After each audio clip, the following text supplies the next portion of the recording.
Halo, selamat datang kembali di channel YouTube Jejak Kudus bersama dengan saya Wis. Dan di dalam video kali ini kita akan belajar dari kisah Yesus yang berkunjung ke rumah Marta dan Maria untuk melihat bagaimana kita bisa menjalani dan mengisi masa Advent selama 4 minggu ke depan.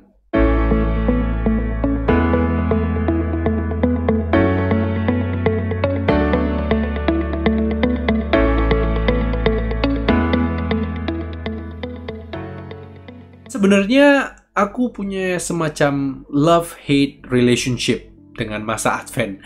Karena masa Advent ini kan adalah masa penantian, masa di mana kita harus menunggu perayaan hari Natal dan juga menunggu kedatangan Kristus pada akhir zaman nanti. So basically, I hate waiting. Dan istriku bisa menjadi saksi untuk hal ini. Aku itu orangnya paling gak betah kalau harus disuruh menunggu. Apalagi menunggu sesuatu tanpa kepastian, tanpa kejelasan. Udah pasti otomatis langsung jadi bete. Cause I would feel that it was such a waste of time. Rasanya buang-buang waktu aja. Harus berdiam diri menunggu sesuatu yang gak pasti. Ada banyak hal lain yang bisa kita lakukan yang lebih produktif, yang lebih asik, yang lebih entertaining, daripada hanya cuman harus bengong, diam, dan menunggu. Jadi aku bisa relate banget dengan kutipan yang ada di layar ini. Aku pribadi dan aku rasa banyak teman-teman juga yang mengalami hal ini, bahwa daripada diem, bengong, kita lebih suka mengisi waktu menunggu itu dengan berbagai aktivitas. Kita berusaha untuk mengisi kekosongan itu dengan berbagai suara. Salah satu contohnya, sebelum married dulu, aku punya satu kebiasaan dari waktu kuliah dulu. Kalau mau tidur, itu harus sambil nonton TV shows. Akhirnya jadi kebiasaan, kalau mau tidur itu harus ada background noise-nya, suara dari TV shows-nya. Kalau sepi, hening, itu rasanya aneh banget. Dan akhirnya kebiasaan ini juga ya berubah sih, karena istriku sebaliknya, dia nggak bisa tidur kalau ada suara. Jadi ya mau nggak mau harus dirubah. Namun kebiasaan itu nggak hilang begitu aja. Sekarang ya sambil bersih-bersih rumah, sambil makan, sambil cuci piring, I always try to fill that empty space with something, with some noise. Seorang filsuf dan ahli matematika, Blaise Pascal, memiliki sebuah kutipan yang cukup terkenal, bahwa segala bentuk ketidakbahagiaan di dalam diri manusia itu bersumber pada satu hal, yaitu manusia tidak bisa duduk diam di dalam keheningan. Keheningan itu menjadi seperti sebuah momok yang paling dihindari di dalam kehidupan dan juga di dalam kegiatan rohani. Kita tidak memiliki masalah atau akan dengan sangat mudah mengatakan, ya, jika diminta bantuan untuk melakukan tugas pelayanan ini, pelayanan itu. Namun ketika yang diminta adalah untuk duduk hening, tidak jarang banyak orang yang menolak atau menghindari. Ada sebuah pandangan negatif, atau paling tidak kita sulit untuk melihat keheningan itu sebagai sesuatu yang positif. Karena di dalam keheningan ini, kita akan dihadapkan pada kehampaan, pada kekosongan diri kita. Dan kehampaan ini, kekosongan dan keterbatasan itulah yang seringkali membuat diri kita menjadi tidak nyaman. Akibatnya yang terjadi adalah karena kita tidak nyaman dengan kekosongan ini, kita berpikir bahwa cara yang bisa dan yang akan membuat kita nyaman adalah dengan mengisi kekosongan itu. Kita berpikir bahwa cara yang bisa membuat kita bahagia adalah dengan keluar dari padang gurun keheningan yang gersang ini. Yes, silence is a desert. Keheningan itu adalah sebuah padang gurun. Akan tetapi di dalam kehidupan rohani umat Kristiani, di dalam berbagai kisah kitab suci, padang gurun pun merupakan tempat perjumpaan manusia dengan Allah. Dan syukur pada Tuhan, kita sekarang tidak perlu jauh-jauh pergi mencari padang gurun, terutama di masa pandemi seperti ini. Karena padang gurun itu ada di dalam keheningan hati kita yang terdalam. Dan di dalam padang gurun keheningan itulah Allah hadir dan selalu menunggumu. Oleh karena itu, dengan pemahaman ini, kita sekarang bisa melihat dengan lebih jelas bahwa keheningan itu sebenarnya bukanlah sebuah kekosongan. Melainkan menurut Kardinal Sarah, keheningan itu adalah suatu keadaan. Keadaan yang sangat intens. Because God is present in that silence. Sebagai analoginya, seorang arsitek yang terkenal dari negara Spanyol bernama Antoni Gaudi yang mendesain sebuah gereja yang sangat indah di kota Barcelona, La Sagrada Familia. Ketika menjelaskan visinya di dalam mendesain gereja ini, Gaudi mengatakan bahwa pencahayaan yang masuk ke dalam bangunan gereja ini harus pas. Tidak boleh terlalu gelap, tidak boleh terlalu terang. Karena tidak ada cahaya dan terlalu banyak cahaya, hal itu sama-sama akan membutakan. Kalau tidak ada cahaya, kita tidak akan bisa melihat karena kegelapan. Namun hal yang sama juga terjadi jika sebaliknya cahaya itu menjadi sangat terang. Seperti kalau kita melihat langsung pada matahari. Terang sinar matahari itu akan sangat menyilaukan dan bisa membutakan pandangan kita. Nah, sama seperti analogi sederhana ini, begitu pula lah yang terjadi di dalam keheningan. Kekosongan yang kita rasakan itu sebenarnya bukan karena tidak ada apa-apa, atau lebih tepatnya tidak ada siapa-siapa di dalam keheningan itu.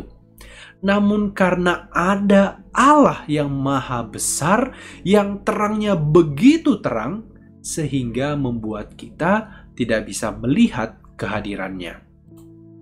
Oleh sebab itulah, Paus Emeritus Benediktus ke-16 mengajak kita untuk jangan takut masuk ke dalam keheningan di dalam hidup kita. Karena di dalam keheningan itulah kita akan bertemu dengan Tuhan. Dan bukan hanya Tuhan yang ada untuk kita, di dalam keheningan kita pun menjadi ada untuk Tuhan. Kita menjadi ada untuk orang lain. Dan kita juga menjadi ada untuk diri kita sendiri. Dan ketika kita membahas tentang keheningan dan kesibukan, rasanya tidak ada kisah lain yang muncul di dalam pikiran kita selain kisah dari Marta dan Maria.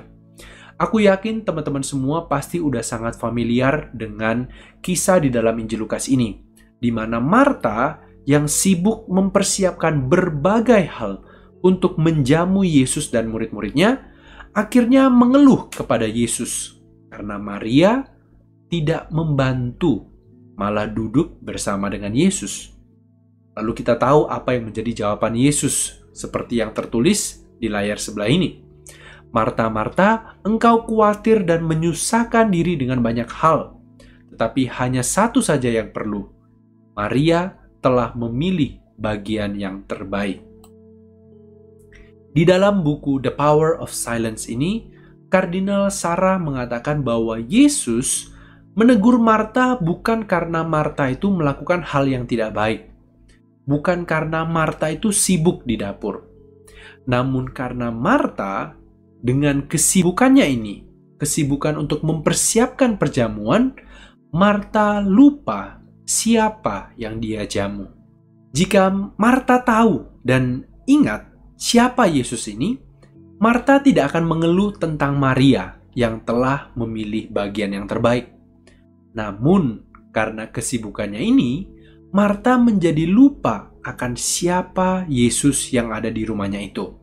Dan dia menjadi kesel, karena dari kacamata Marta, Maria ini sedang melakukan hal yang tidak berguna.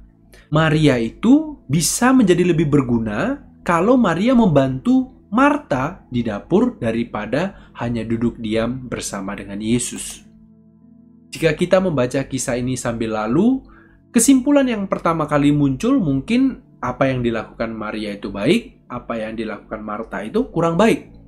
Akan tetapi di dalam buku ini, Kardinal Sarah menjelaskan bahwa apa yang ingin ditujukan oleh Yesus dalam tegurannya kepada Marta itu adalah bahwa tidak semua hal yang baik itu sama tingkat kebaikannya. Dan berulang kali di dalam channel Jejak Kudus ini pun, aku sering mengatakan bahwa ada hal yang baik, ada yang lebih baik, dan ada yang terbaik. Sehingga di masa Advent ini, di dalam masa penantian ini, apa yang bisa kita lakukan adalah mengorientasikan kembali, menata kembali hidup kita sesuai dengan urutan kebaikan yang benar. Dengan kata lain, dari kisah tentang Maria dan Marta ini, kita belajar bahwa sebelum menjadi seperti Marta, kita harus terlebih dulu menjadi seperti Maria. Agar di dalam melakukan pekerjaan-pekerjaan atau kesibukan apapun, seperti Marta, kita pun telah memiliki hati seperti Maria. Hati yang tinggal di dalam keheningan, hati yang duduk dekat bersama dengan Yesus. Hati yang memilih bagian yang terbaik. Kardinal Sarah lanjut menjelaskan bahwa tanpa adanya keheningan, maka semua aktivitas di dalam hidupmu, semua, entah itu di dalam pekerjaanmu, entah itu aktivitas rohanimu, doa, rosario, novena, praise and worship, dan lain sebagainya, semua hal itu hanya akan menjadi kebisingan. Without silence, everything becomes a noise. Semua hal-hal tersebut akan saling berkompetisi untuk merebut perhatianmu. Akibatnya, you will become restless. Kamu akan capek. Kalau dalam istilah pengembangan diri, kamu akan menjadi sibuk, tetapi belum tentu produktif. Kesibukanmu dan kebisingan itu akan memberikan sebuah sensasi perasaan aman yang palsu. Kita akan merasa aman karena yaitu tadi, kita merasa telah mengisi kekosongan yang ada di dalam hidup ini. Padahal apa yang sebenarnya terjadi adalah kebisingan itu ibaratnya seperti obat bius agar kita tidak merasakan bahwa kekosongan itu ada. Kardinal Sarah mengatakan bahwa kebisingan itu adalah suatu kebohongan yang sangat membahayakan karena mencegah kita untuk masuk ke dalam kekosongan itu, ke dalam padang gurun di dalam hati kita. Padahal justru di padang gurun itulah kita akan menemukan bagian yang terbaik. Itu Allah sendiri yang telah hadir, ada, dan menunggu kita. Oleh karena itu, melalui kisah Marta dan Maria ini, dan juga dari penjelasan singkat Kardinal Sarah di dalam buku The Power of Silence, aku ingin men-encourage teman-teman semua untuk ayo kita bersama-sama mulai menyediakan waktu untuk hening di dalam keseharian kita. Ada banyak sekali cara yang bisa kita lakukan, dan sebenarnya kita nggak perlu terlalu susah mencari, karena pasti ada waktu untuk keheningan di dalam hari-harimu. Contohnya, yang paling umum disarankan adalah menyediakan waktu untuk hening di pagi atau malam hari, saat bangun atau sebelum tidur, 5, 10, 15, 30 menit, seberapa yang teman-teman bisa, mulai lakukanlah itu. Cara lain yang bisa teman-teman lakukan adalah selama di mobil saat berkendara, matikan radionya, matikan Spotify Anda. Nikmati keheningan di dalam perjalanan ke kantor, ke kampus, atau kemanapun. Dan saranku yang terakhir, dan ini juga adalah salah satu kebiasaanku, yaitu melakukan multitasking. Mencoba mengerjakan 2 atau lebih hal pada saat yang bersamaan. Contohnya lagi makan sambil nonton YouTube, lagi jaga anak sambil Instagraman, ya kan, bikin konten, nulis caption, dan lain-lain. Selama masa Advent ini, aku ingin mencoba untuk fokus hanya pada satu tugas setiap kali aku mengerjakan sesuatu, entah itu dalam pekerjaan, Atau bagi aku yang lebih penting lagi, dalam hal meluangkan waktu untuk keluarga. Karena melalui keheningan-keheningan ini di dalam hidup kita, kita akan menjadi lebih bisa untuk hadir dan untuk mendengarkan. Karena hanya di dalam keheningan, kita bisa sungguh-sungguh mendengarkan. Dan ketika kita mendengarkan orang lain dengan sungguh-sungguh, sejatinya kita menerima orang itu di dalam hati kita. Nah, masih ingat kan apa tujuan masa Advent? Di masa Advent kita mempersiapkan diri kita untuk menerima kedatangan Yesus di dalam hati kita.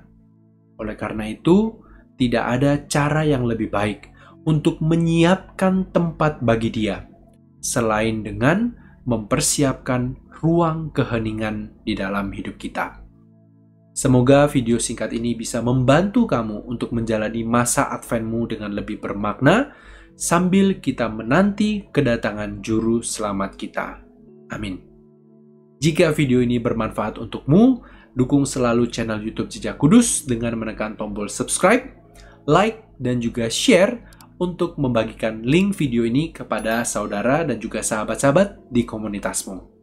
Terima kasih, Tuhan memberkati.